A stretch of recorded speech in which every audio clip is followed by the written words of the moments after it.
qaba ita beektotirra yaamsa hooga heene Oromoota maraa yoo lubbuun jiraanne turullee wal garra akka dootti godhee na jedhee na daraa.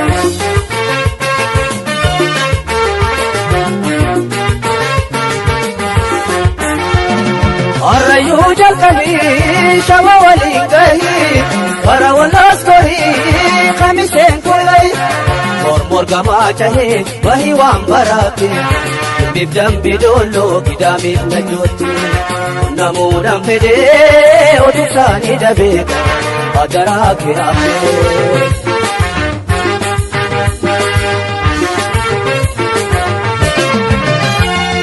Imma fi akaaroo mattuudhaa fi gooree amsanaa qunnamii dagatee kan tarree kanneen baadiyyaadhaa gayuu dadhabdullee hojii fi booranaa asiidhaa fi baadee hundanaa dubbisii tiimii gattaa'ee dibaminaaf ta'ee.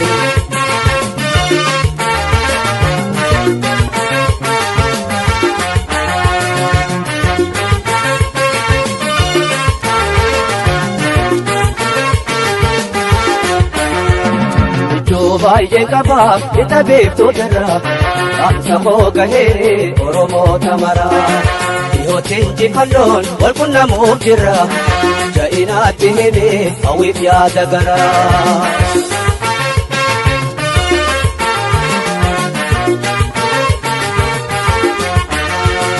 Waanoowwan koo baay'ee kanneen biyya ba'e jiraachuu dadhabee bakka tokko ta'e.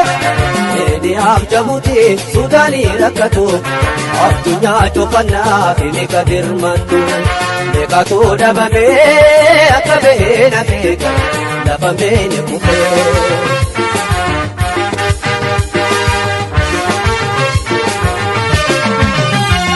Wallayaa jiraatu nuti tuutti jaarri Oromiyaa guutuu keessanaaf barmaari. Afamma kibbaa bahaa fi dhiyaatti Awurooppaa fi Eshiyaa kanneen Ameerikaatti sabboontoota magii hawwii waliin tuqeeka himimaan koo haqee.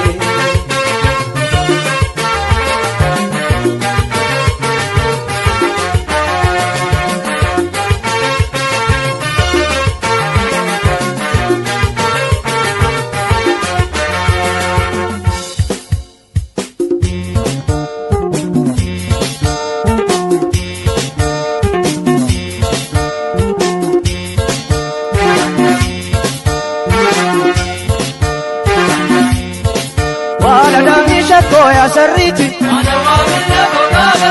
wala damisha koya sarriti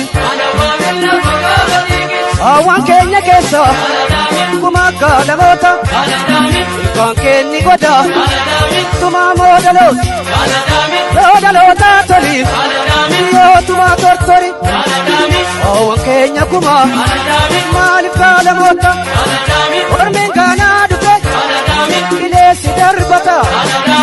Koya sariti koya sariti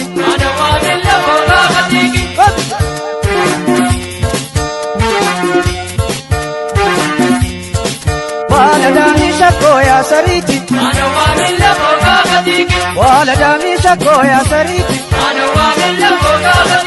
barattoota amboo kanneen yuunivarsiitii natamtee fileeqa timbitti simtani najjoof dambi doolla kitaamis kaaftani ibidda dhaamsuudhaaf hiriira baatani wayyaana nyaatuuf rasaasaan dhumtani shakkooyaa sariiti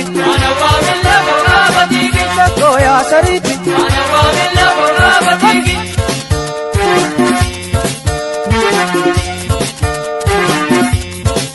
Wala damisha koya sariti wala damisha koya sariti Atilu na dese ananya tumbate makashi tinapne wata jala kese onkin makojat ati gota dese gota romo dese ego arka kese lolin makojet shakko ya sariti shakko ya sariti